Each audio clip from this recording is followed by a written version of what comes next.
Hello and welcome to a special live stream for Sunday, January 19th. I'm Nora Barrows-Friedman with my colleagues Ali Abunimah, John Elmer, Asa Winstanley, and Tamara Nassar. After 471 days of Israel's genocide, we can finally say this is day one of the ceasefire. We have an important show for you today. We'll be joined by our contributor Abu Bakr Abed live from Gaza, and we'll analyze the terms of the ceasefire and the next steps as Palestinians in Gaza begin to rebuild and restore after Israel's 15 months of calculated, systematic campaign of destruction. Like many of you, in the past few hours, we've been watching the scenes of celebration across Gaza. The thousands of Palestinians walking step by step back to their homes or in the rubble of their homes in the north and in the south. We've watched the first stage of the captive exchanges. We've seen the heroic civil defense, the paramedics, the doctors, the municipal workers, and the journalists in all their dignity and bravery lift each other up, quite literally, onto the shoulders of their community. And we've seen the fighters of the resistance amongst their people who have endured unimaginable and unrelenting terror at the hands of Israel and the U.S., and who did not surrender, did not concede for 15 months straight.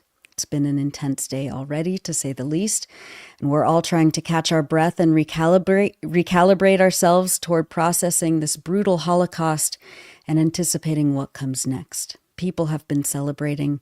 So let's take a look at some of the scenes and then we'll bring Abu Bakr on.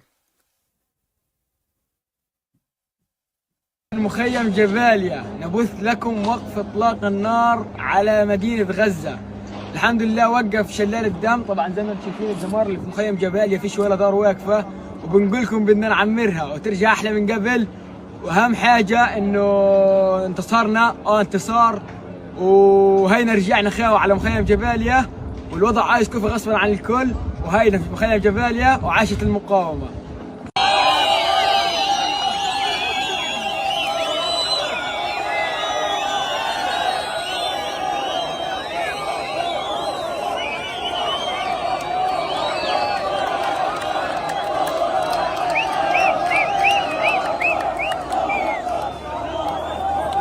روح الشمال واعمل بيتي من اول وجديد، وان شاء الله خاوة نعمر غزة، خاوة نعمر غزة.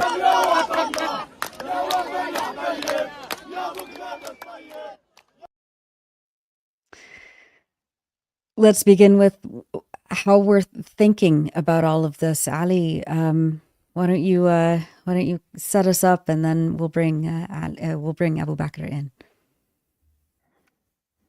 Well, I've been up since early in the morning here in Amman, and it's now just past midnight, and it's been all so much to take in. I mean, the most important thing is that people in Gaza are getting relief from the bombing, from the savagery, from the constant flow of blood, and a chance to catch their breath. And it's just been unbelievable. I mean, many of us, I think, have cried tears of joy today for the first time after crying tears of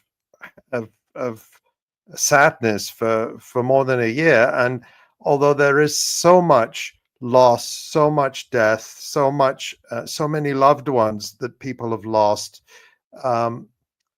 there is something to celebrate today. It's not a small thing. And so people's emotions are mixed. Everything is in there. And I just want to hear from Abu Bakr, really. I think he's the one who can set it up for us.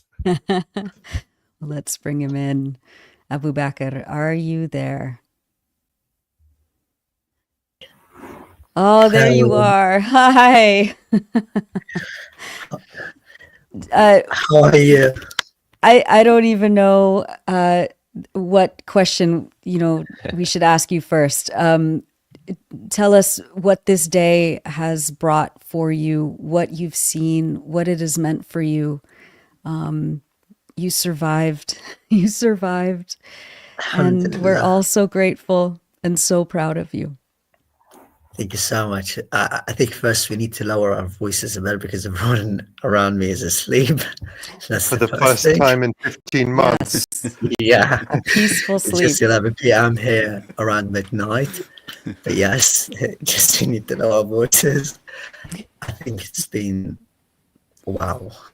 I mean, I never expected that to be real at all.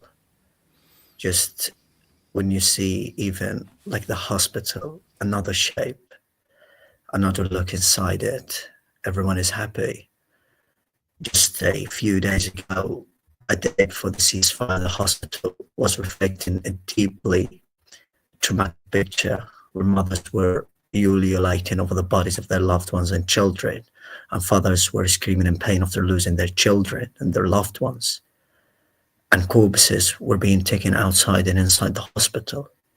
Now, what I've seen today is just people are happy, so happy, jubilant, and they're showing extreme passion, amazing, unprecedented passion and love of life. The steadfastness they've been showing, the resilience every time and every single day.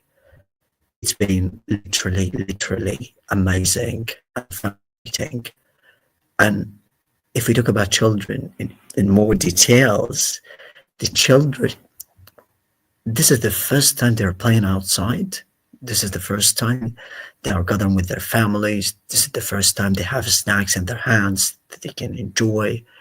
This is the first time they are playing football together in the streets. This is the first time they are really dancing, they're really chanting, and the wails are replaced by honks, the wails are replaced by cheers. This is literally an unprecedented time. This is something we've never seen, we haven't seen over the course of this genocide. It's been 470 days. And let me just tell you, personally speaking, I'm really happy. Like I always said it, and I was always hopeful, particularly you, Nora and Ali, and I said it, that we would do that live stream in a time of no hostilities. And now here we are. I mean, it's day one of the Gaza ceasefire. It's not day 471. It's one only. So the hope that I always clung onto, the feelings of joy, happiness, and that smile, I will never lose it, as I promised you. I really remember just probably 2 months ago when we did about the starvation, we did a live stream about the starvation, you were really affected. I told you that, no, I'm here, I'm smiling, I'm here with you. So amazing. I'm really proud to, and I'm really happy to be with such an amazing team. And again, I'll say it in the live stream, we need Tamara to be on, okay? We'll try to convince her. We'll try to convince her for you. I told her many times the WhatsApp, but she's not responding. She's quite, shying away from that. I don't know why. Well, today you are rightly the star of the show, and the people of Gaza are the star of the show. And Abu Bakr, you have, over the last few days, over the last 15 months, you have been doing incredible journalism while trying to survive this genocide, while trying to care for your family, while dealing with the health issues that come with being forced to live under such a horrific situation. And today is a day of joy and happiness and celebration. What do you think? I mean, maybe we should just stop there and focus on that. But I think there is a question many people have about what comes next in the future. Have you thought about that? Are people around you talking about that? What's the feeling in Gaza? I really don't want to share more heartbreaks, but the reality is that most people here trapped in the territory are saying that the first thing they want to do is just go back to their houses and inspect what has happened there. Because what we've seen particularly in the northern parts of central Gaza, in al-Buraish and al-Sayrat, and also in the southern part of the Strip, at Khan Yunis and Rafah, specifically the eastern outskirts, people are getting back to absolutely nothing, like literally nothing. There is just a massive scale of destruction. There's nothing to really build on at all. And the streets reflect a very, very, very miserable picture that cannot be imagined at all. But what is more heartbreaking is that a lot of families here say that they haven't buried their loved ones, they haven't buried their children, they haven't buried their brothers, their sisters. And a lot of people whom I've been talking to say, I don't know if my loved one, brother, neighbor, or friend or colleague is still alive or not. A lot of people have been missing during this time. A lot of people's corpses have been bulldozed and taken elsewhere. So I know that there will be more atrocities unfolding across Gaza, because this is not the end of atrocities unfolding in terms of the bombings, in terms of what Israel is unleashing in Gaza. But the reality is that today we've been informed by some of those who were going back to their houses. There were injuries among people because the places were full of explosives after the Israeli war withdrawal. And this is something very alarming for people, particularly for those who are getting back to their houses and to their sound houses. So there is still so much work for the municipalities here to do in terms of making sure that people will not be harmed if they go back to their houses after the Israeli troops withdrawal from the active war zones before the ceasefire. And just it's deeply concerning that the first thing people would do is just to go back to their houses and retrieve the bodies of their loved ones and take them to the graveyard. This is absolutely unimaginable. It's insurmountable, of course, but I think that it's still that people are resilient. People are very, very hopeful of a good future in Gaza. They want to rebuild together. They're sticking together. And that feeling of unity, that feeling of togetherness is really shining through Gaza one more time again. And that's what people have been always craving and crying for. So it's their time to decide what their future is going to be like.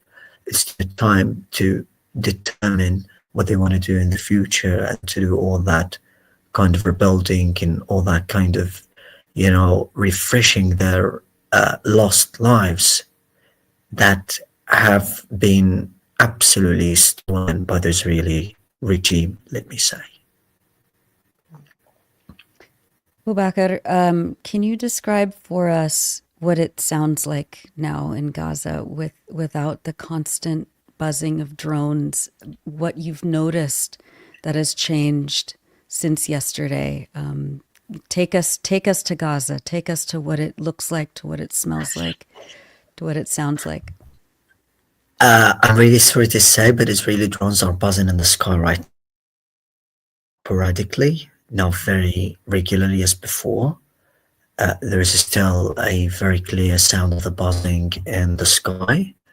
But what Gaza looks like right now is that I don't see fears among people going to their sleep at all. My entire family is sleeping right now. They don't care about what will happen in those hours. And it's just like, it's a feeling of safety, security that we've been deprived of since the start of this war. This is something, my mother and my father today in the family, they're free from the terror they have been through. They're free from the mental torture they have been through. Today, for the very first time when I went walking the streets, I really felt that much tranquility, that much really freedom inside myself, that I'm no longer afraid of being targeted, of being bombed, and that there's a ceasefire in Gaza. There are no more hostilities. There's just a very, very wow, it's a wonderful ambience that there is a lot of activity in the streets, traffic in the streets, something we've never seen since the war really broke out, and just people joy, people distributing sweets to each other, mothers crying for the very first time in happiness and elation, not in pain. And just as I said, children playing outside, dancing, and people backing up, removing those flimsy, leaky, damp, and frigid tents that are no longer there. Those displacement camps, once always drawing horror for people, drawing so much suffering, deep anguish in their hearts, are no longer there. They've been removed. And just people don't want even to take those tents with themselves. They just say, we don't want anything that can really remind us of this Holocaust. That's why when I said on Twitter that I'm a Holocaust survivor, the Zionists, let me say, didn't like it. I've just read some of the replies. They were absolutely disgusting, but it's okay. It's a Holocaust in the end. But yeah, people know that they cannot really believe that they have survived it. They cannot really believe that they have made it. A lot of people, we need to remind people that the devastation needs to be crystallized for everyone around the world. Yet, I know Nakba survivors who are still alive. I know a lot of people who are still alive, but we know that there are many children who were born in the war and killed during it. There are many children who were stripped of their humanity. There were a lot of amputations, a full generation co-authored by the US-Israeli genocide now in Gaza. Those scenes will haunt us in the next few days, and the losses that we still cannot really realize that they happened, particularly for me, when you talk about my dearest friend, my aunt's family who was wiped out. I still cannot really comprehend it. It's quite inconceivable. But yes, of course, like, we need to rise from the ashes again, because that's the spirit of the Palestinian people. And particularly for me, I just wanted to emerge from that deadly attack and aggression on Gaza with hope, and I never lost it. I will never lose it. And just again, this is just the first step until the liberation is inevitable.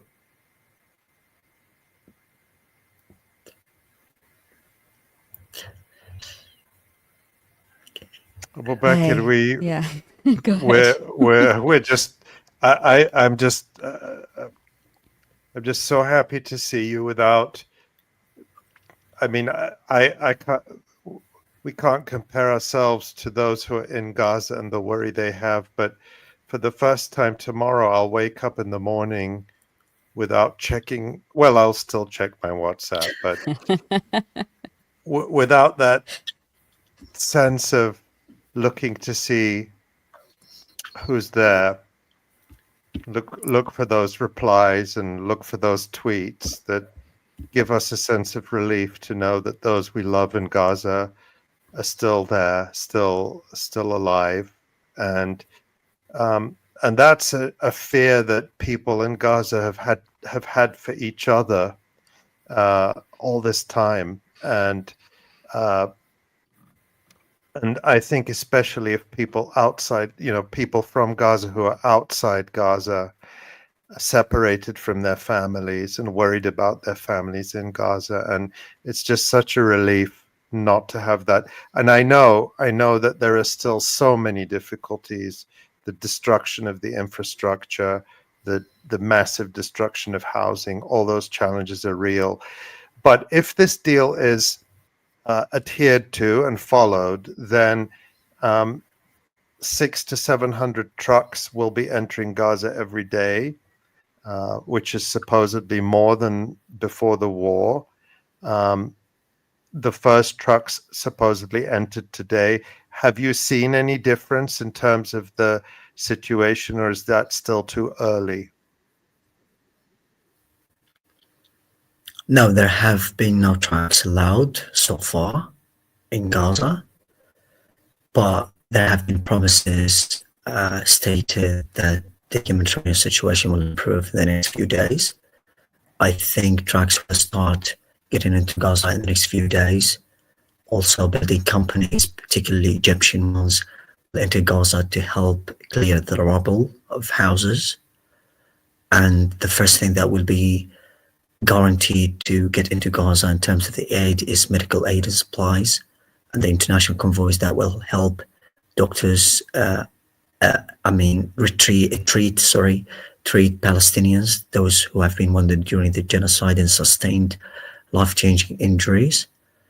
And but there is very seen and noticeable. It's a better humanitarian situation. Prices have declined, and people can really afford right now, but aid hasn't been allowed to enter. But I think in the next few days, people will be much more relieved by the surge of aid and the flows of aid getting into Gaza. But let me say one thing. I do believe that there must be an attack on humanitarian organizations. As I always said it, they are the second reason why we've been suffering all that time.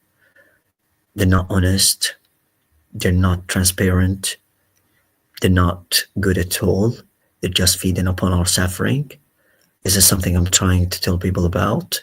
This is something I'm trying to tell the outside world, not to help those organizations fulfill their hidden plans, their hidden intentions.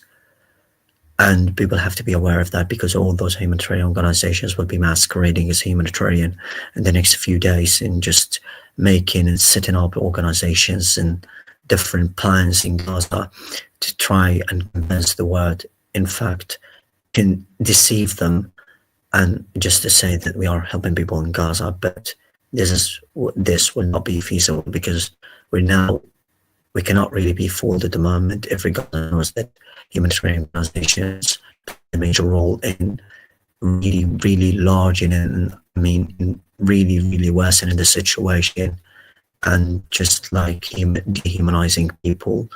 And this is something really very, very disheartening. So I don't know what the best solution is, but I believe UNRWA has been really, really critical in helping Palestinians. Other than UNRWA, a few humanitarian organizations can be trusted. There are many, disgraceful stories that I'm aware of, particularly from Western Kitchen, from the WFP, from Manira, from Rahma, and other organizations. I've been talking to many people there, and what I know is that every humanitarian organization was getting aid into Gaza, was getting goods as aid into Gaza, and earning around $1 million a day in Gaza. So yeah, I'm really aware of that. A lot of merchants and officials from the National Ministry of Economy in Gaza told me that they are earning $1 million a day in Gaza. This is during the time of the genocide. So feeding upon our suffering is intolerable. People have to know that. People have to know that it's not only the Israelis, it's also those who were complicit in the genocide, those who justified our killing, particularly the Western media, the Western mainstream media, those who masqueraded and pretended to be human, but came to feed upon our suffering, those who never thought the Palestinians deserved to be human, those who really deemed us as subhumans. So all those people are also unforgivable, and they need to be, I hope that they are going to be held accountable for the crimes. They are really crimes they have been committing against people. So I believe that they are as evil as the regime.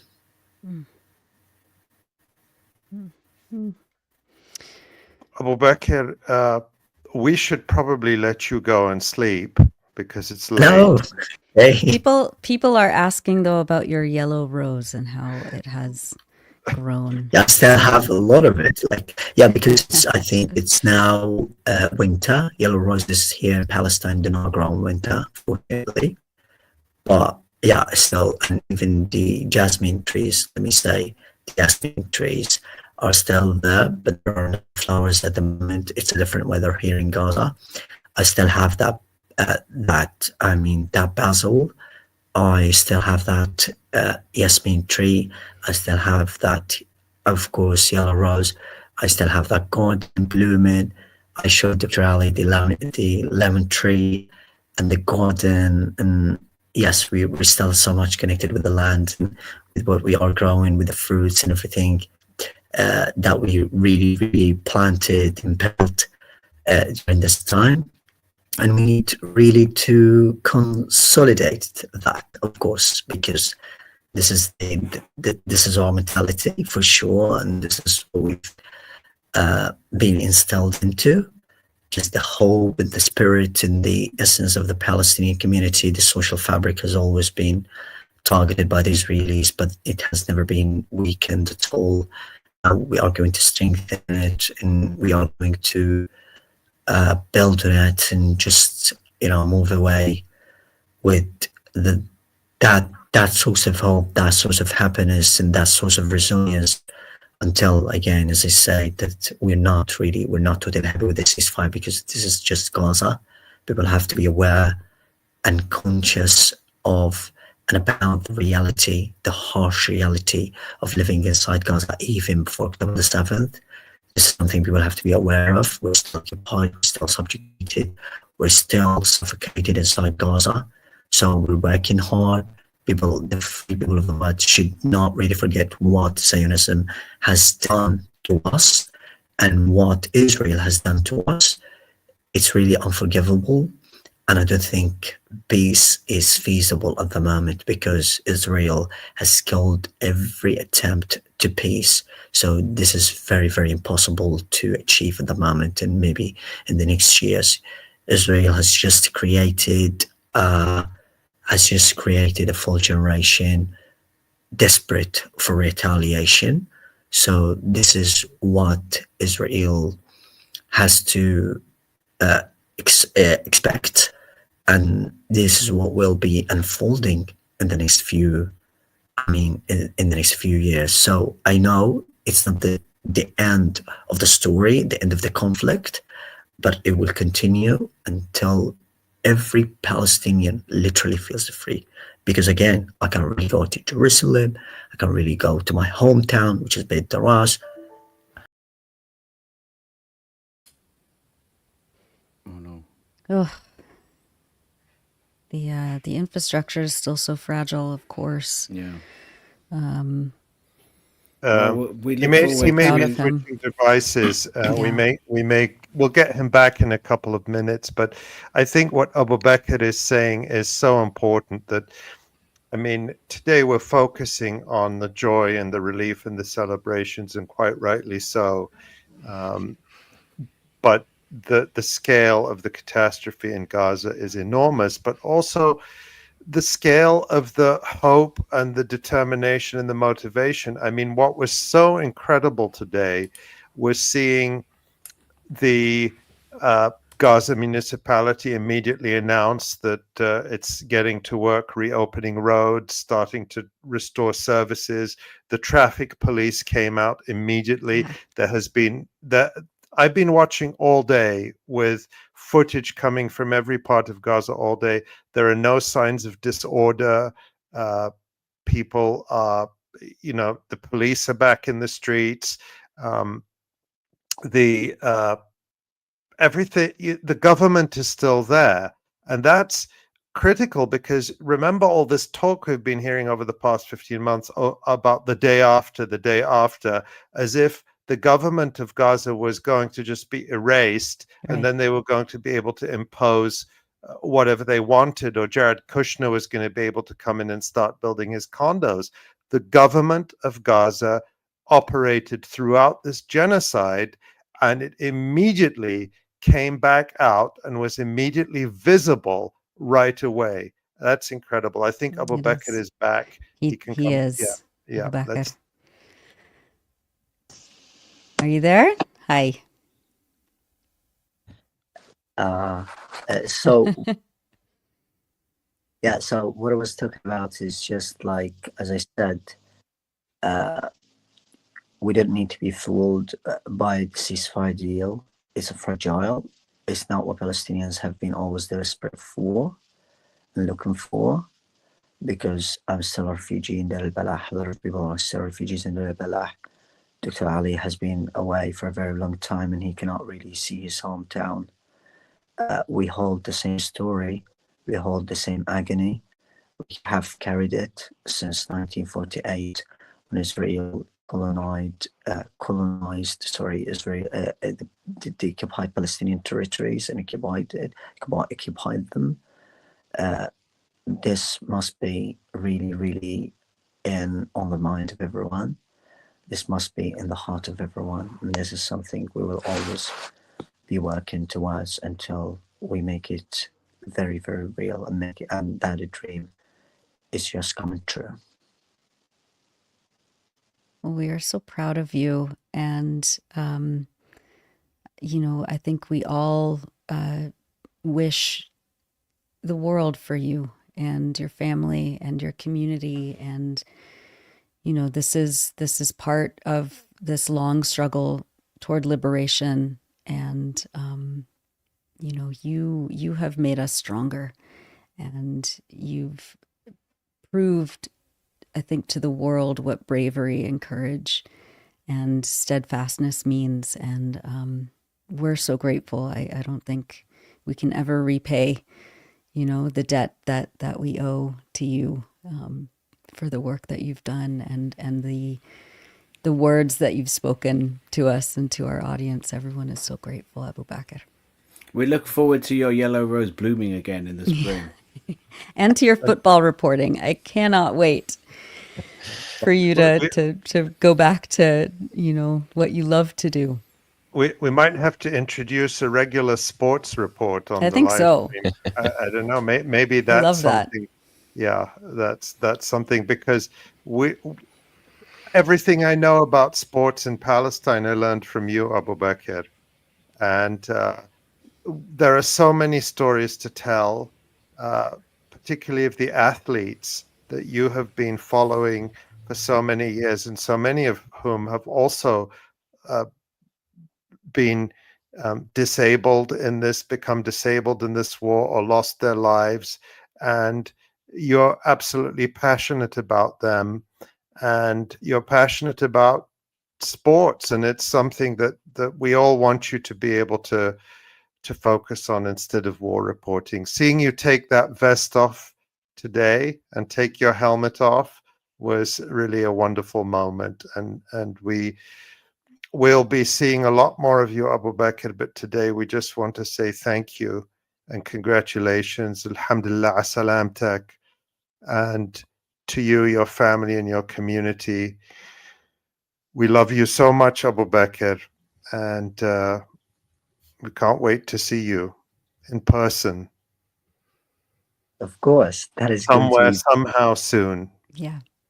yeah, of course, that's going to be, inshallah, very, very imminent. And when I say, because I've seen some of the journalists speaking about the Electronic Intifada, is not a compliment. It's really, really the truth.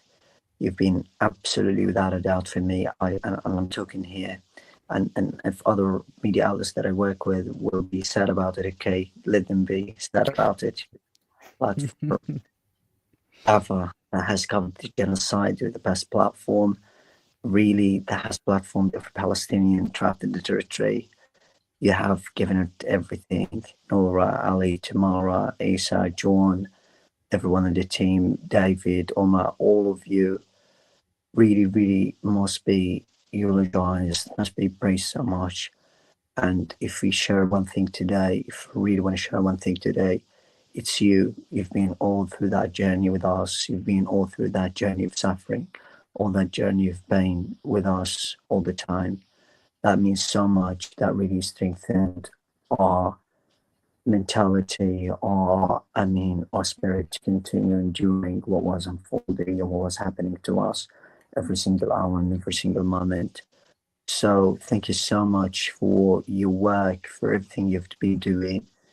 It's an honor that anyone watches you. It's an honor that anyone works with you. It's an honor that anyone knows you and knows your great work. So from here, from where I've been, it's been one of the most beautiful things, if not the most beautiful thing, during this world that I've known such an incredibly out of the world team that I'm speaking to right now.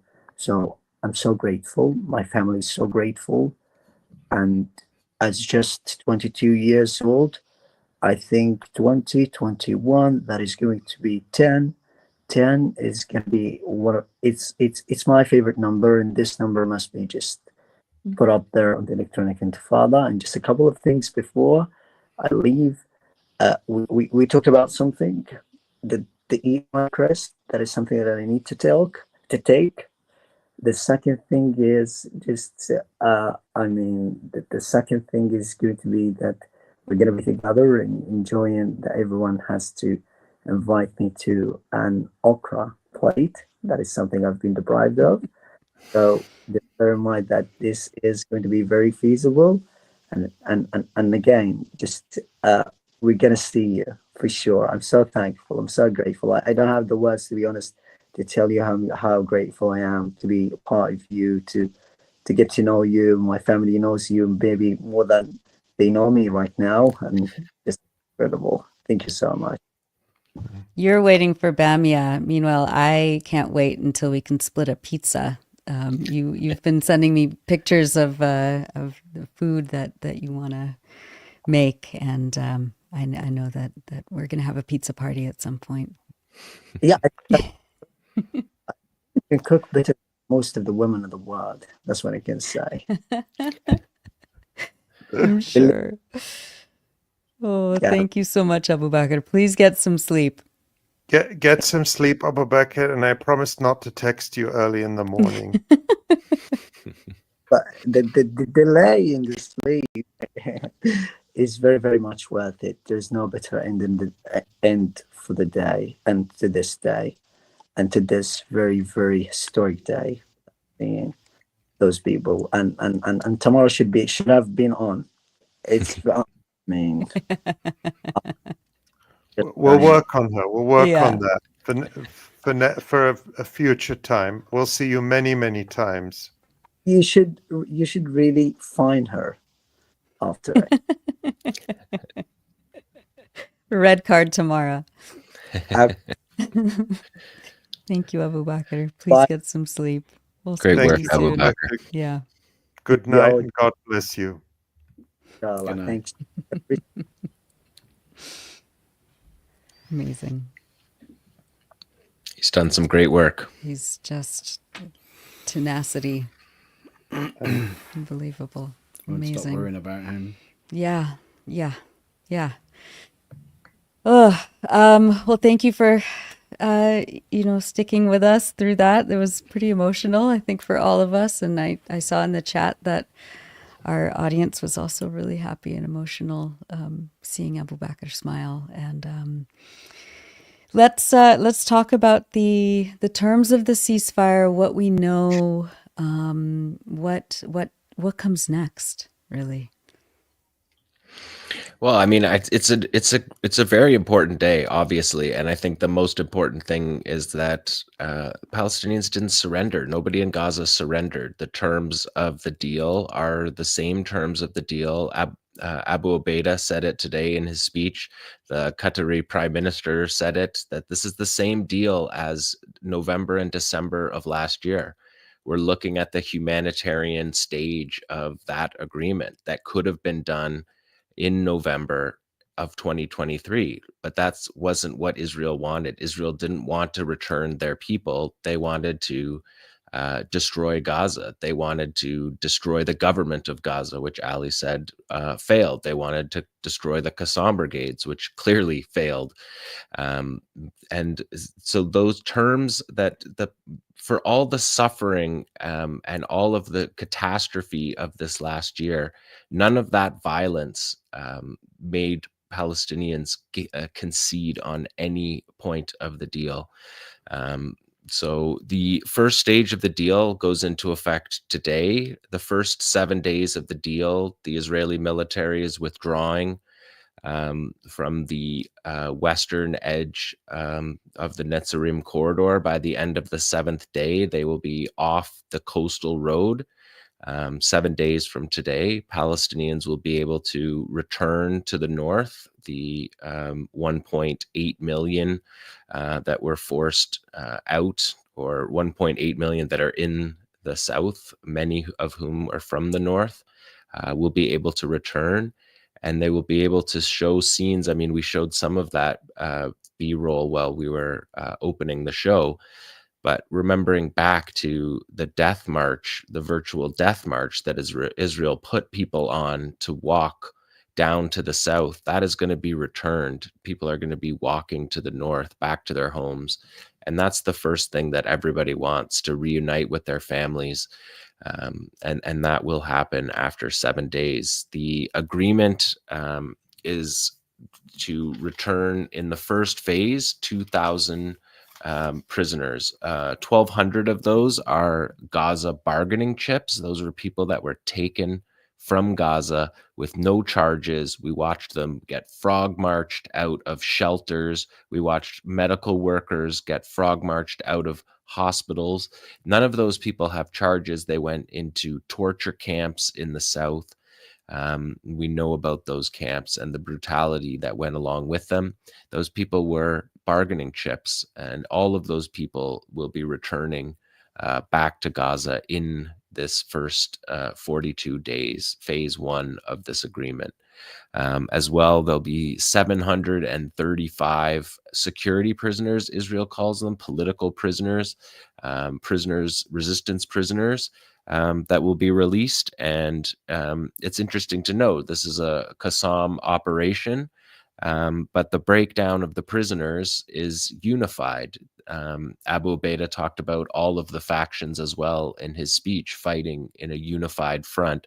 The release of the prisoners is the same. It's 345 Qassam and Hamas fighters. It's 229 Al-Aqsa brigades and Fatah fighters, 67 𝐓𝐡𝐞 𝐄𝐥𝐞𝐜 fighters, 19 PFLP Abu Ali Mustafa brigades fighters, and 6 DFLP National Resistance Brigades fighters. So those will be released. Part of the release is 296 people sentenced to life sentences, resistance fighters and leaders and cadre, that were life sentences. And again, the breakdown is even. It's 127 Fatah, 123 Qassam Hamas, 36 𝐓𝐡𝐞 𝐄𝐥𝐞𝐜, and 17 DFLP and PFLP. So the unity that was shown on the battlefield throughout Al-Aqsa flood, throughout the 470 days,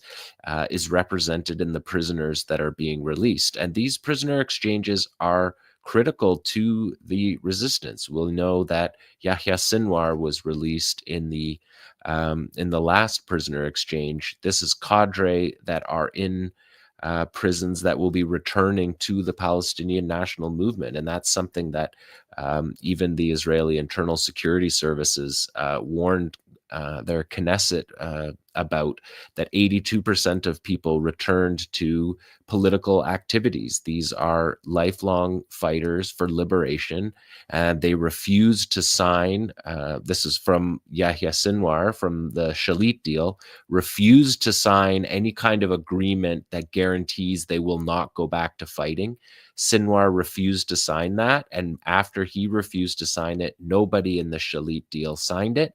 And this deal, nobody is signing those guarantees that they will not return to political activism and to the fight for liberation. So those are important details that are in the first phase. And because this is the first phase, this is the humanitarian phase of the release. These are all people that could have been, the Israelis that are released, all could have been released on October the 8th. We know that from Sinwar. We know that from the captives themselves who met Sinwar in the tunnels on October 7th and 8th. And Sinwar said that they would be returning in a day or two. Their guards told them they would be returning in a day or two. But Israel prioritized killing Palestinians and destroying the Gaza Strip over returning those prisoners. And because of that, the exchange deal is larger than it would have been at the time. In November, the exchange deal was 3 for 1. Now we're talking about 2,000 for 33. And that's just the first stage. The second stage of the deal is for the soldiers, the Israeli soldiers that are in captivity. There's more than 60 other people that will be held into the second stage of this deal. And the guarantees for those deals going from phase 1 to phase 2 are guaranteed by Egypt, Qatar, the US. And so the idea is that the first stage will turn over after 42 days into the second stage. And that's what we all hope continues. Of course, it's very difficult to trust the Israelis in any of these deals, which is something that is visible in this exchange as well, because there's 46 prisoners being released in this first round who were from the Shalit exchange in 2011, who were rearrested. With that kind of duplicity of the Israelis has been a core to this entire struggle. And of course, the edifice of lies that this whole struggle was built upon are part and parcel of the same thing. So Abu Bakr talked about still hearing drones. There's, according to the agreement, there's supposed to be only 10 hours. There's supposed to be 10 hours a day of no overflight. And on days when prisoners are exchanged, 12 hours of no overflight by drones. And the prisoners are to be exchanged at weekly intervals. Today, January 19th, and then another batch will be released on the 25th, then on February 3rd, February 9th, and throughout the 6 weeks in phases. And those Israelis will be returned in the same way they were returned today in central Gaza, and thousands of Palestinians will be returned to the Gaza Strip and to the West Bank as free citizens. Of course, the John- Israelis have mandated that there be no expressions of joy for Palestinians receiving their loved ones from Israeli torture dungeons. I mean, even just today, Israeli police, I believe, were going to houses around Jerusalem, ordering families of Palestinian prisoners not to celebrate, not to hold, receptions, no public expressions of joy. Yeah, at their defeat, at Israel's defeat, at Israel's attempt to destroy the Gaza Strip and destroy the resistance, destroy the Palestinian people, failed. And now they want to hide those expressions of joy after what they've inflicted, and the crimes that they've inflicted will, Abu Obeida also said it, will follow them for the rest of their lives as people pursue justice against these criminals that we've watched for the last 470 days. Even up till this morning, That's right, when they delayed the ceasefire and carried out more airstrikes, killing 30 people in just petty vengeance. And you juxtapose that with the dignity of the Palestinian people in Gaza, who have lost everything and are out in the streets. And I think we have footage of that. We have footage of the civil defense that were not defeated. The teachers, we know from Dunya, the teachers were not defeated. Here's the civil defense, and these people are the best people that the world has. These people dedicated their entire lives without any resources over these last 470 days. Without people had no ability to phone them, to call them from the rubble. And these are the men digging with their hands because Israel bombed the civil defense heavy machinery so that they couldn't use it. And there's the paramedics who are also the finest among us, and the respect that they have in the Gaza Strip is unparalleled. John, you mentioned two things that I want to talk a little bit more about. One is Abu Obeida's speech, which I want to get to in a minute, just some of the key points that he made. But the other is the release of the Israeli captives in Saraya Square in the heart of Gaza City. And I think we have some footage of that we can talk about. And this was incredibly symbolic, because what we see in this footage is the Nukhba fighters. These are the elite fighters of the Qassam brigades coming out into the streets in their uniforms, looking battle ready, just as they did on or before October 7th. They came, those are the Red Cross vehicles, but the Qassam fighters showed up in what looked like brand new pickup trucks, which is pretty incredible. And they were being greeted by their people. They were being greeted as heroes. There were scenes of people taking selfies with them, kissing them on their heads, just tremendous support and joy, which just shatters the idea that the resistance is somehow isolated by the people or hated by the people. And there they are signing the certificate, handing over the Israeli captives and showing it. But the symbolism of this is important, because at a certain point early in the war, as you showed us, John, the Israelis actually showed up and occupied Saraya Square.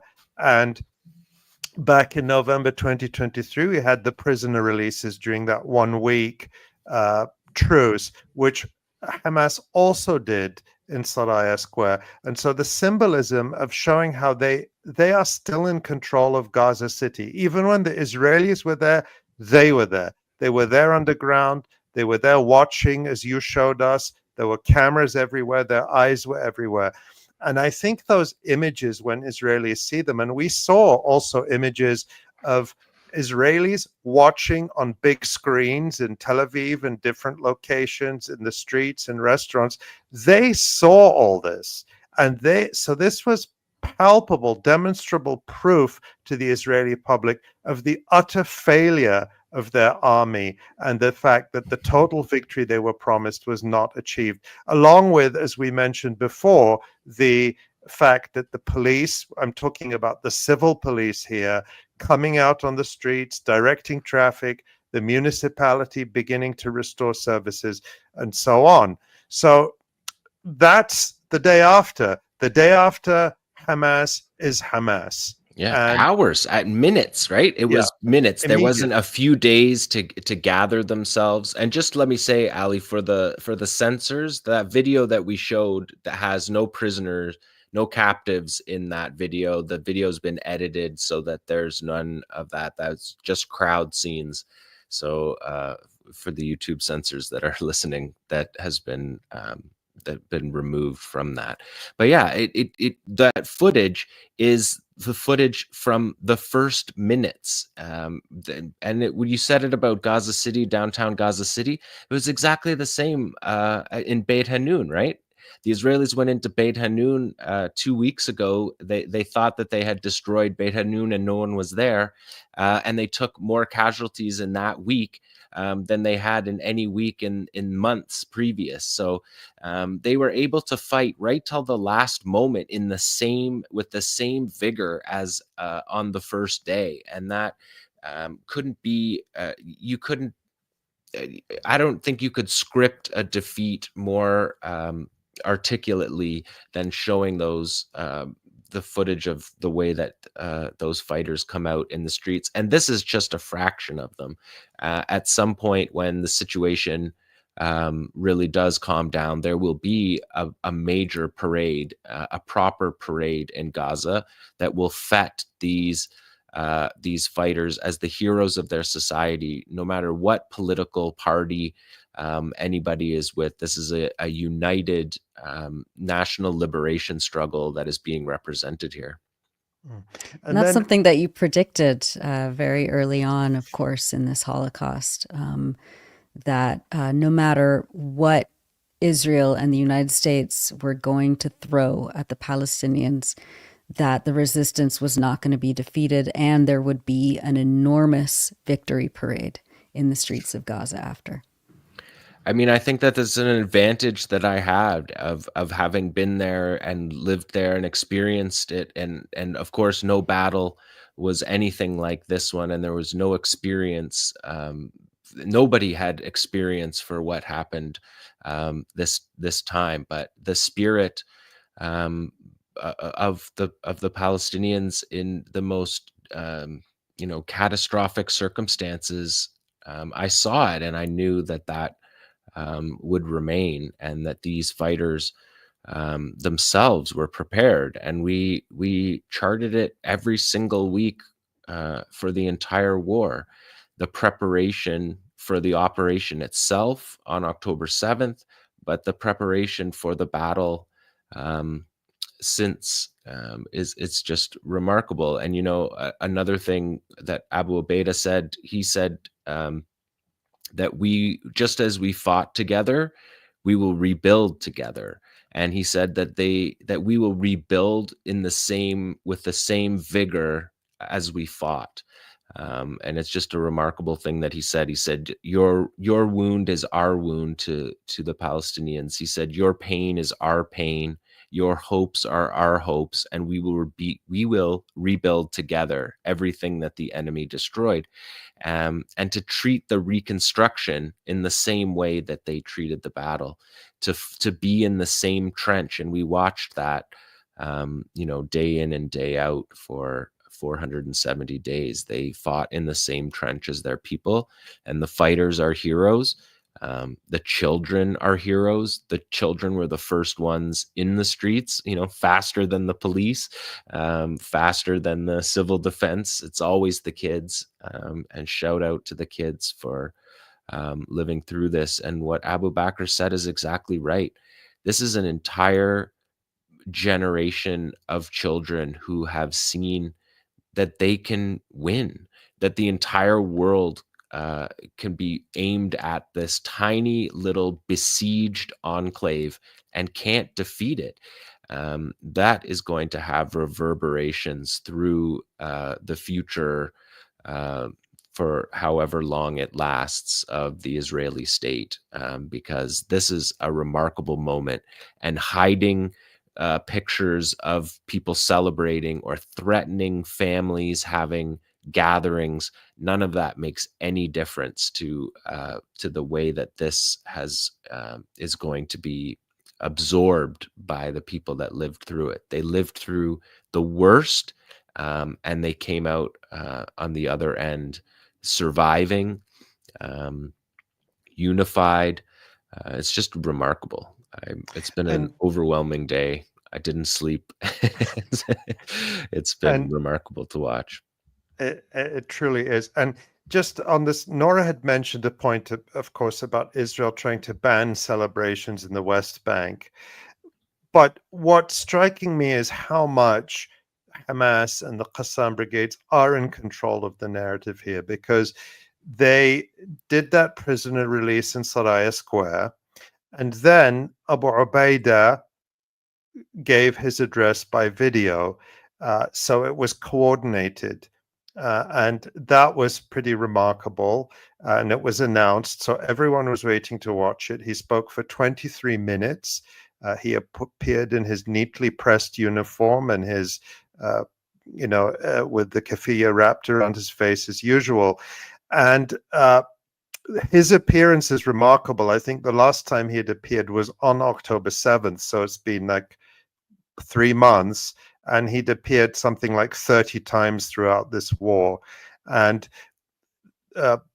John already mentioned some of the key points in his speech, but there were others that I think are just worth highlighting very briefly, which is that he was very specific about the ceasefire. He said some things that I think are very important. He said that this particular agreement would have been possible a year ago, that they were ready to do this agreement a year ago. And that confirms what everyone else is saying. But he says Israel did not want to do it. Instead, Netanyahu and his fascist government insisted on the genocide aimed at expelling our people and causing as much destruction as possible.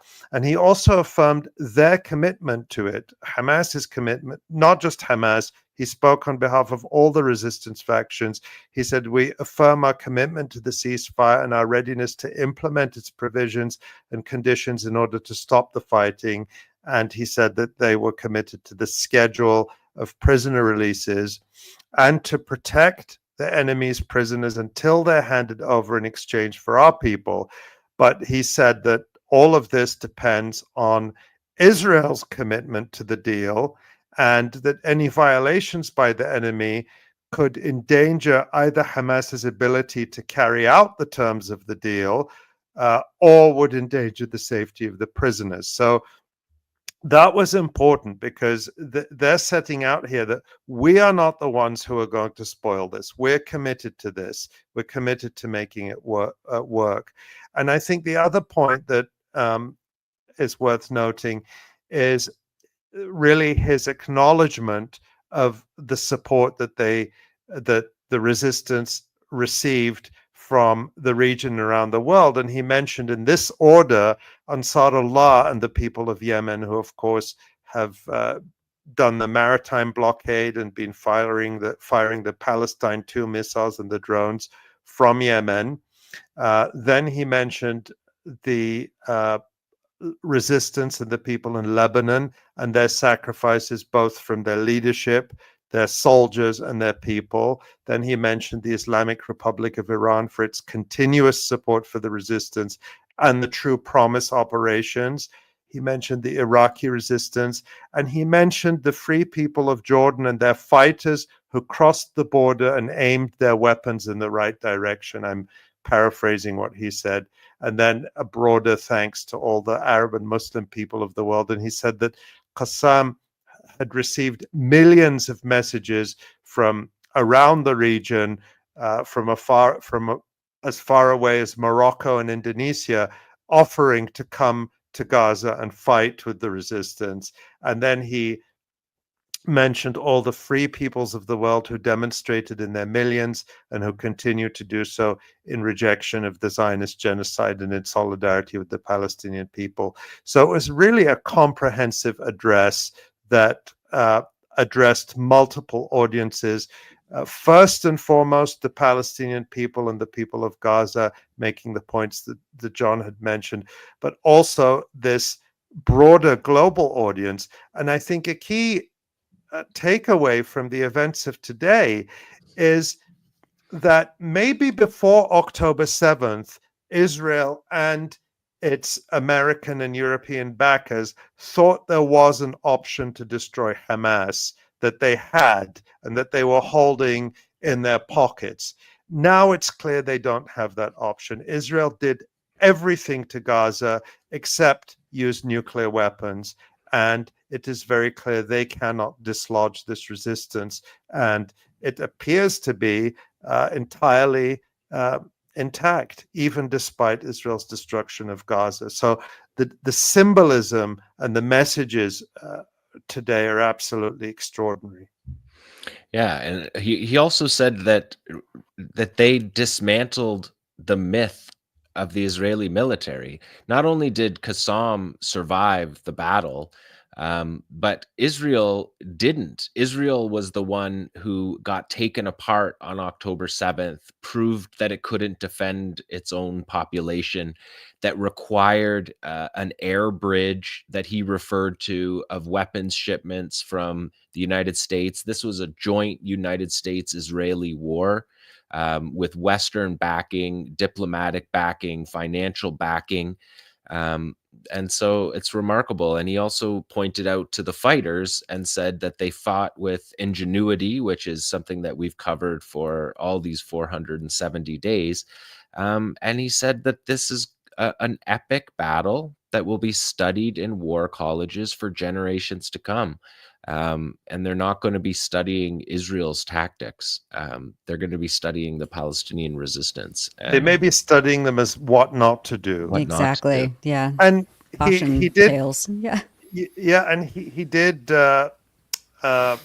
also talk about the broader damage to Israel. He talked about the military damage that he said thousands of Israeli soldiers killed and injured, 2,000 Israeli armored vehicles or armored units destroyed or put out of action. But he also talked about the economic damage, Yeah. the loss of morale, the political damage, the fact that Israeli leaders and soldiers are now pursued around the world as war criminals. So it also shows a sophisticated understanding of the political and global context, and a deep reading of the situation, which you don't see from the Israelis. The Israelis live in their fantasies. They're not making reality-based assessments, which is why I think they failed so badly, because they went in with hubris, with overconfidence, with a sense that we are the greatest army in the region, if not the world. We have the backing of the United States and the world behind us.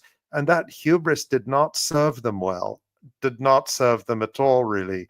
So it's the implications of what has happened are profound. And although we knew because of the analysis that we were seeing every week from John, from the videos coming out, and from what people in Gaza were telling us, that the resistance was still fighting. But seeing it is believing it. Seeing is believing. And what we saw today was the confirmation of all of that. And that's why Israeli analysts of all kinds, and Israeli ministers and former ministers, the Israeli press has been full today of Israeli big shots saying we've suffered a major strategic defeat.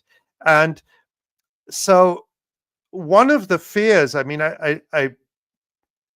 this is sort of maybe another topic. Maybe we want to pause and look at some of the other footage coming out of Gaza, but I want to get into the durability, what we think about the durability of this agreement, because I know that's something a lot of people are concerned about. But I don't know, Nora, Asa, John, you want to jump in on this? Well, I wanted to get John's thoughts on the vehicles, the military vehicles that Israel left behind after they were completely destroyed, or at least disabled by Palestinian resistance. I know we have a short reel of Palestinians coming back to the north and happening upon these vehicles in the field. Tell us about the significance of this, what we're seeing.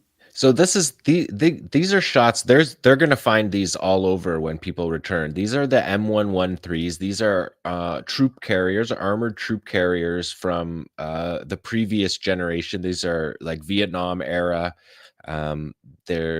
What the Israelis did was brought them back to life by making them robotic, unmanned vehicles, and they would fill them up with explosives, and they would drive them and explode them and use them as car bombs. That's how failed they were as a military structure. And that's a D9, that's a Caterpillar. You can put that on the BDS brochure. That's a Caterpillar D9 bulldozer. But you can see there, that's one of those M113s that they blew up. They used them as remotely operated car bombs around Kamal Adwan. That's how used, they around the hospitals. Yeah, and so these kind of things will be left when there are other vehicles, when they're more when their tanks were disabled. We saw the footage of them dragging their tanks. They didn't want to leave any trophies behind. They've left these M113s because they were essentially used as disposable items. But when you really think about what you're looking at, that this army that's, you know, funded and backed by the richest countries in the world is using these vehicles remotely because they don't have the courage to fight in the territory, that they're trying to get back the image that the Qassam brigades took away from them on October 7th. And the way that they can think to do it is to commit a genocide against largely against children, that their military targets are hospitals, and that they leave behind these essentially tank bombs that they've made to blow up neighborhoods. This is a record that will be a stain on Israel, and a stain on the United States, that can never be forgotten. It's shocking, and the happiness of people seeing these. I worry about some of these. I think they need to be careful around these. Like, some of these are essentially unexploded weapons being used to blow up civilian neighborhoods. So if you're listening, be careful of those before you go poking around on them. Those ones looked like they had been emptied out, because the Israelis would use them for other things as well that were demented. Like, they would take anti-tank mines and fill up those M113s with anti-tank mines and robotically drive them so that they could take the anti-tank mines to their fighters so that they could rig up buildings to destroy buildings more cheaply than through airstrikes. So the ingenuity that the Israelis used were for how to destroy children's homes,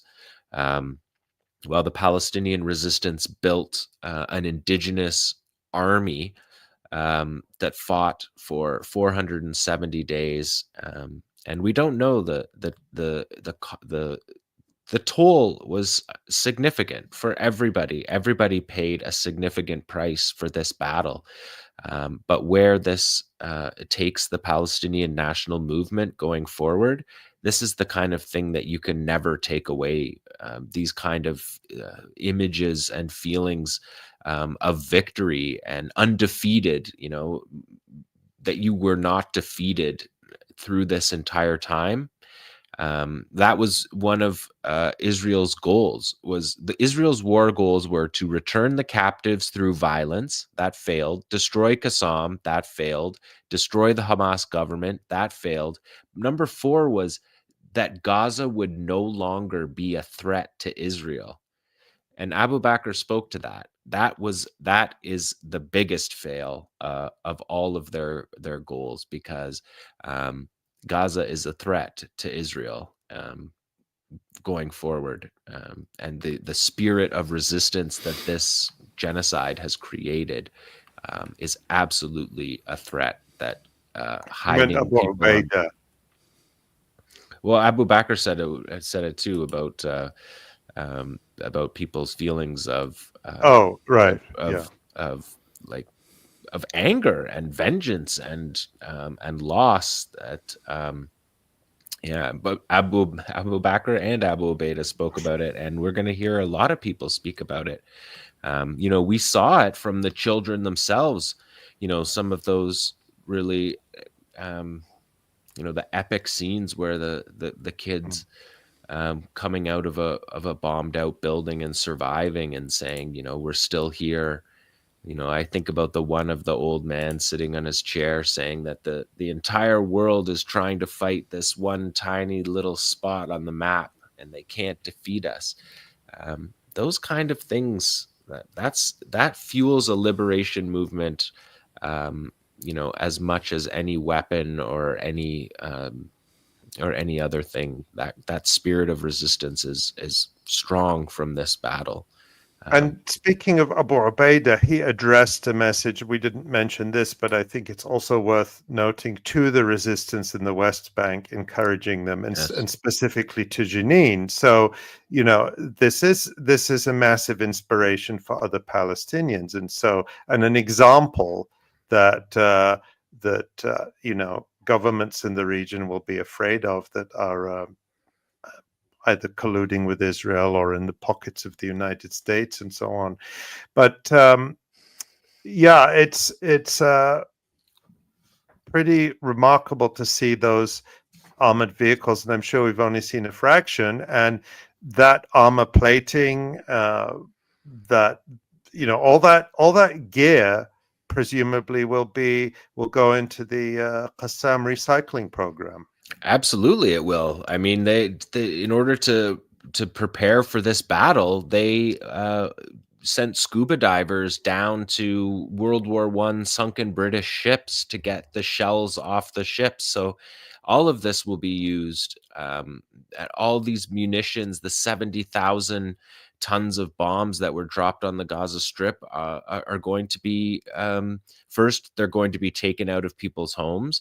The resistance themselves will tell people where the booby traps are to protect them, and they will remove the unexploded ordnance as part of their role as a government, and then they will use them for the resistance. And so there's just layer upon layer of failure to this, and the toll was enormous, but the spirit of liberation that comes out of it is something that you just can't put back in the bottle. Well, there was one goal of some Israelis, such as the right-wing ministers, who now seem to, or at least one of them now seems to have left the cabinet, that they had, which was to actually recolonize Gaza, and to add new settlements in the Gaza Strip, return the settlements to the Gaza Strip, and that has not only failed spectacularly, but it didn't get anywhere. And also, remember that the Gaza envelope settlements have not returned. Like, this is something I'm sort of banging on about people to remember, that the settlements that were assaulted on the 7th of October, those populations have still not returned. So in a way, it's not quite a return of territory, but it's certainly a retreat of Israeli settlers. And of course, will they return after seeing the 𝐓𝐡𝐞 fighters marching through Gaza, looking disciplined and ready to go into battle? You can't picture it. Picture it. Oh, there's a lot of big question marks that the state of Israel faces on this day. Yeah, there's a feeling, there was really a feeling that a lot of us had on the 7th of October 2023, which was that the map had changed. The map had literally changed, and to me, that change is still intact. It just seems like we're seeing a real historic shift, which I don't think people are really adjusting to the reality of, and we're starting to see that play out now, really, before us. Yeah.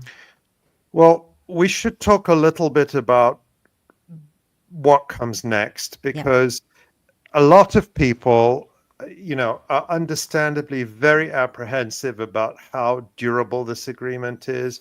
The first hours were chaotic and fragile. It didn't go into effect at 8:30 local time as people expected, although the people of Gaza weren't going to let continued Israeli bombing spoil their ceasefire. They started celebrating immediately and going home while Israel was still bombing. But in any case, I wanted to, the question is, as we discussed in the last live stream on Thursday, the resistance was fundamental to forcing Israel to accept its terms, the same terms that the resistance offered a year ago. But also there was the Trump factor. Donald Trump or his envoy came in and put direct pressure on Israel that the Biden administration had absolutely refused to do. Now, there have been, coming from the Netanyahu camp, this notion, Netanyahu said, or he's trying to spin the agreement, the fact that the first phase has been agreed, but the second phase still has to be negotiated. He's trying to spin it to say that Trump has promised that he will support Israel to go back to war. So Netanyahu is trying to market this as, oh, we're just committed to the first phase and then we can resume the war. And a lot of people are afraid that that's what will happen. And so I want to talk about that because obviously we don't know what will happen. Anything can happen with Israel. It's an utterly depraved, lawless entity that it has no limits or red lines and does not respect agreements. That said, I'm going to go out on a limb and say that if I had to bet, I would bet that the ceasefire will hold for a couple of reasons. One is that the Israeli army is broken and demoralized. That's a material reality. We talked about that in the last program, reservists not showing up, probably tens of thousands of serious injuries. The full numbers are not known. So they're not ready to go back to war. Thousands of armored vehicles destroyed and so on. What would they do that they haven't already tried? It's not like they have a plan to defeat the resistance. If they did, why didn't they do it? So what are they going to go back and do? More of the same. I think that the internal political dynamics in Israel are now going to start to move against a return to the war because people are going to start counting the cost and they're going to start coming to terms with the scale of the failure on October 7th and on every single day since October 7th. And as of recently, the polls in Israel, remember, up until very recently, the polls were saying that the Israelis supported the genocide fully and that they supported only a temporary deal to get the hostages out and then go back to the war. Now the polls are saying that a majority just want an end to the war. They want a deal that will end the war. And that's also explicable by the fact that the economy is a disaster. We talked about that with Shir Hever last week on Thursday about divestment, about brain drain, about Israel's sinking credit rating, the fact that this war has cost billions of dollars, and it's not a given anymore that the US Congress is just going to vote for 10 billion, 20 billion, 30 billion package after package for Israel. And I think also the international dynamics are against this. I think that, Israel had a lot of support from the West on the basis that they could pull this off. Go in, take the gloves off, destroy Hamas once and for all, solve this problem for us. And Israel utterly failed. So are they going to back Israel to do that a second time? I'm not so sure. Some of them might. Keir Starmer probably would. He seems to be just like an utterly unhinged fanatic. But the question is, would Donald Trump?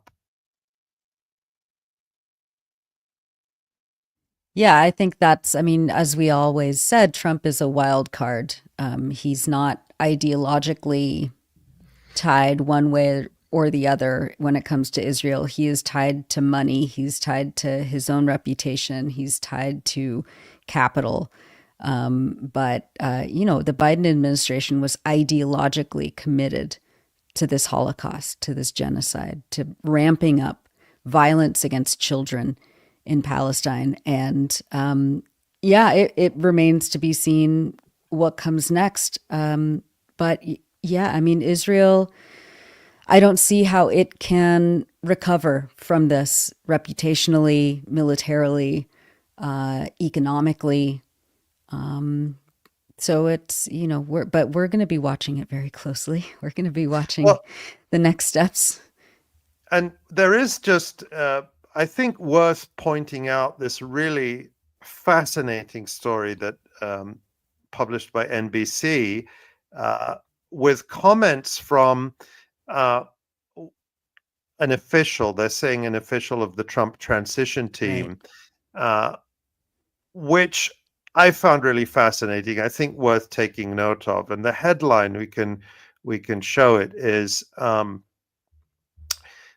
Trump's Middle East envoy is considering a visit to the Gaza Strip amid ceasefire deal. And they're talking about Steve Witkoff, who is the one who went and arm twisted and demanded that Netanyahu come down to his office on Shabbat and then told him, you're going to sign the deal. And Netanyahu signed the deal. And it says that Witkoff is considering a visit to the war-torn Gaza Strip as part of his efforts to keep a ceasefire deal between Israel and Hamas on track, according to a transition official with direct knowledge of the ceasefire process. And it says that, underscoring just how fragile the president-elect's team believes the ceasefire deal that's set to go into effect on Sunday is, Witkoff also plans to be a near constant presence in the region over the coming weeks and months to troubleshoot flare-ups on the ground that he believes could unravel the agreement. So the next weeks and months. So that suggests that they do have a long-term commitment to the agreement. And then it says, there's a quote from this official, you have to be right on top of it, ready to snuff out a problem if it happens, the official said. And then this is really interesting because they say they're worried about some incident that could spark, an unraveling of the deal. And here, this fascinating quote from this transition official. Remember, there's a lot of people, radicals, fanatics, not just from the Hamas side, from the right wing of the Israeli side, who are absolutely incentivized to blow this whole deal up, the transition official said. So that's fascinating. It sounds like the Trump team knows that it is Israel that is just as likely, if not the most likely, to try to break up this deal. And they're signaling, we know that. We know what your game is. And then it says that the official says, if we don't help the Gazans, if we don't make their life better, if we don't give them a sense of hope, there's going to be a rebellion, the transition official said. I mean, that suggests some understanding that you can't just constantly beat people down and demonize them as terrorists and as subhumans and hope for any different result.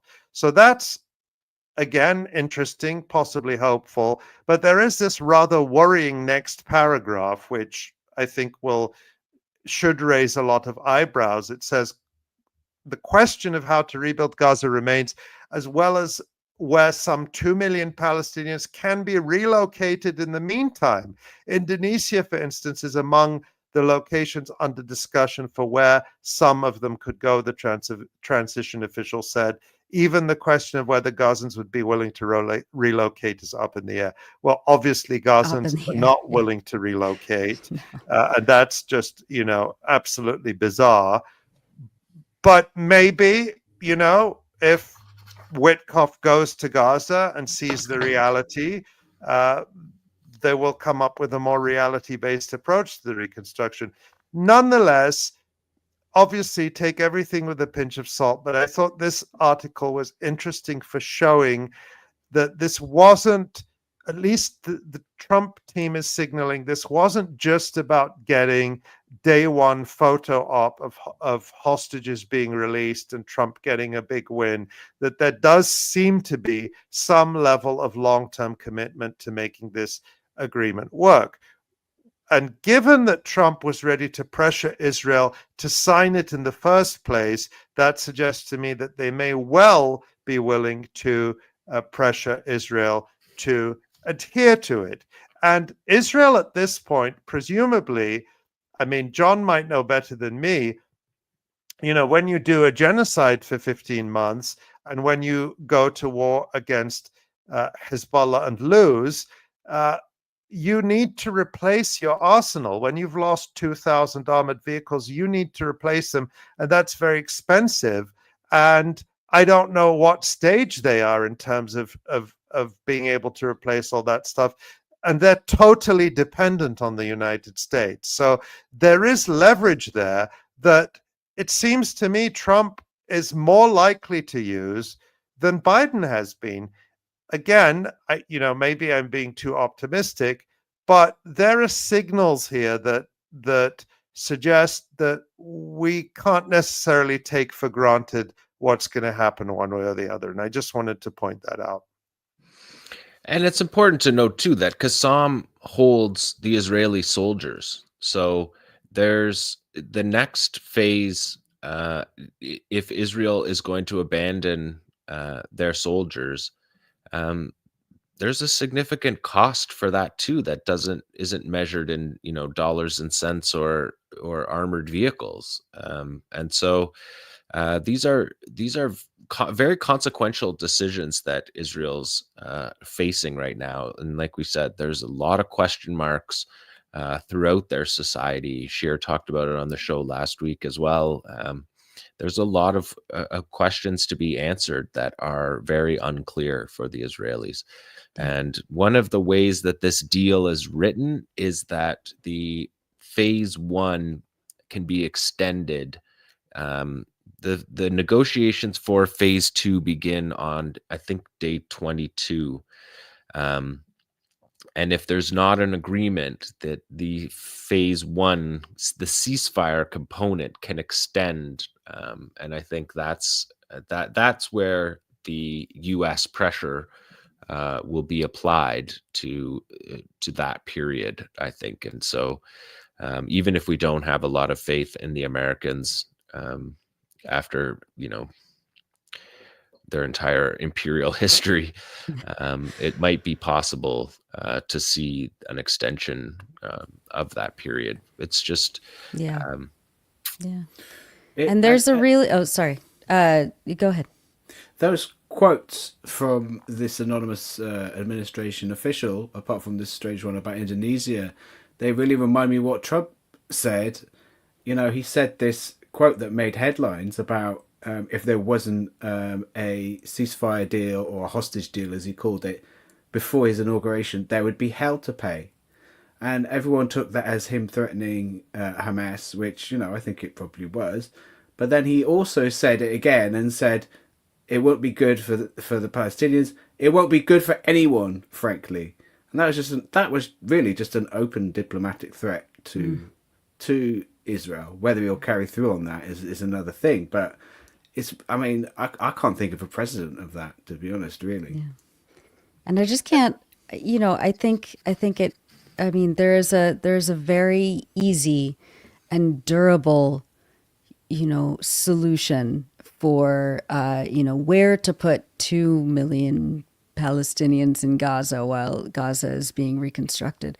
It's about 20 kilometers away, right? People from their ancestral homelands who have been waiting for 76 years to return as equal citizens, as indigenous people of that historic land of Palestine. It would be very easy. People would be very thrilled. Abu Bakr was talking about his ancestral village, which is very, very close to the Gaza Strip. And, that is the ultimate goal. That's the goal that Israel doesn't want anyone to think about. But that is the inevitable solution. That is the inevitability of this entire 80-year colonial project. It is going, just as you said, the resistance fighters are going to have a victory parade after this is over.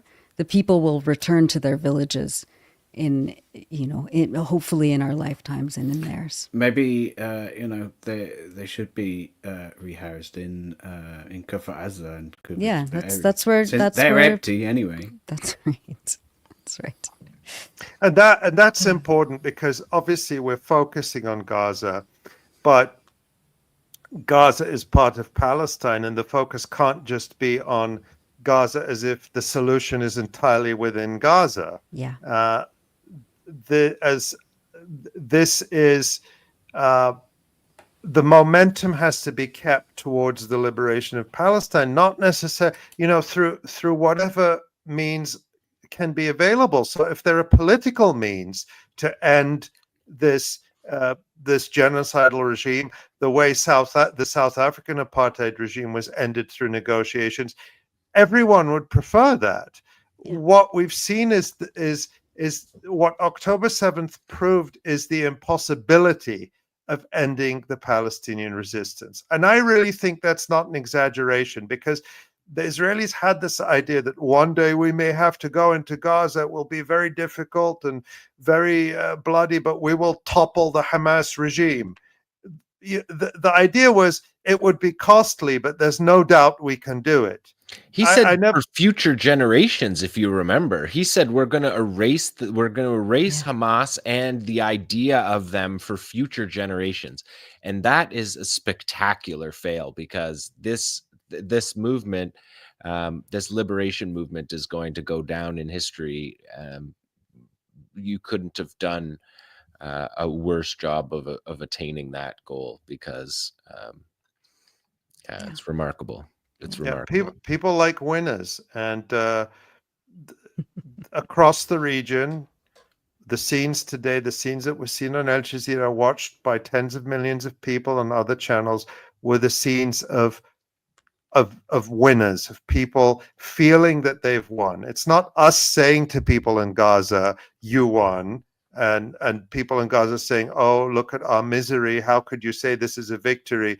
No, it's people in Gaza saying, we won, not one in the sense that we overthrew Israel and ended Israel and returned to our homes, but we survived and prevailed over the empire, over the arsenal of the United States, airlifted 24/7. And that's not a small thing. That is not a small thing, because Israel was not fighting alone. It was fighting with the United States, with Britain, with Keir Starmer's Labour Party spy planes flying over Gaza, collecting intelligence for Israel, with the Democratic Party aircraft carriers trying to fend off the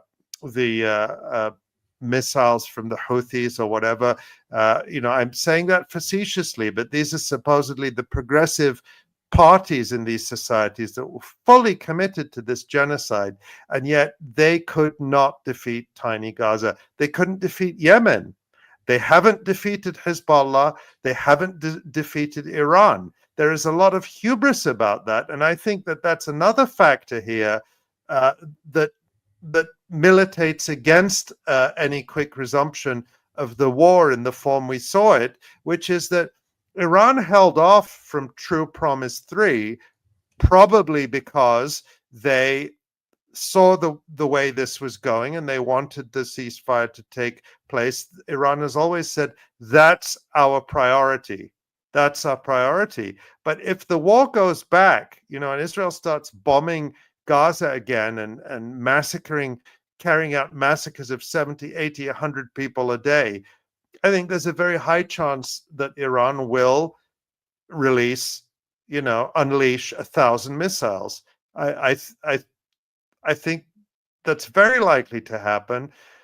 And people have underestimated them in the past, but I don't think it was a coincidence that just a few days ago, they released this video of one of their underground missile cities that had never been seen before.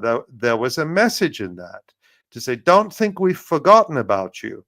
And I think also week after week of Israelis coming home, when the only thing Israelis have seen for 15 months is reports of Israelis being killed in Gaza, week after week of Israelis coming home and being joyously reunited with their families is going to make it very difficult for Israel to say, well, we're going to condemn the rest of them to death now and start bombing Gaza. So, yeah, especially, if it all holds and week by week there's more and more of them being released, which Israeli leader is going to be able to just topple all that, to stop that from happening?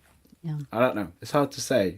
It's hard to make any definitive predictions, like you said, but it's really hard. It's really hard to me. It's really hard to see them going back to this this genocide in this form, at least.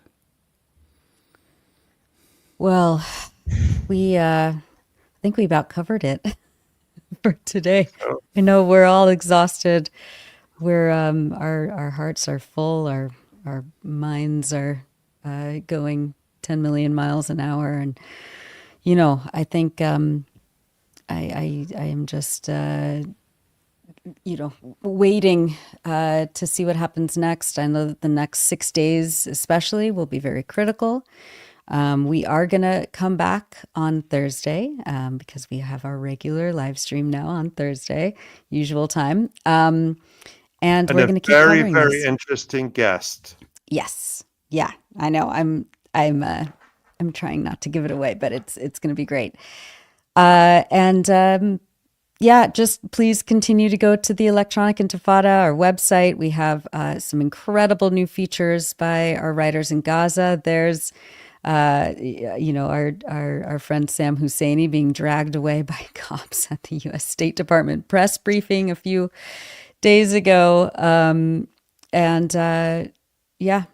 Check it out. All of our coverage is there. Sign up for our email list, subscribe to our YouTube channel, donate if you can and have the means. And we'll see you on Thursday. And thank you, as always, to Tamara Nassar. We revoke your red card, of course. And thank you for the direction and production at this last minute for this live stream. And on behalf of myself, Ali, John, and Asa, thank you, everyone. And we'll see you Thursday.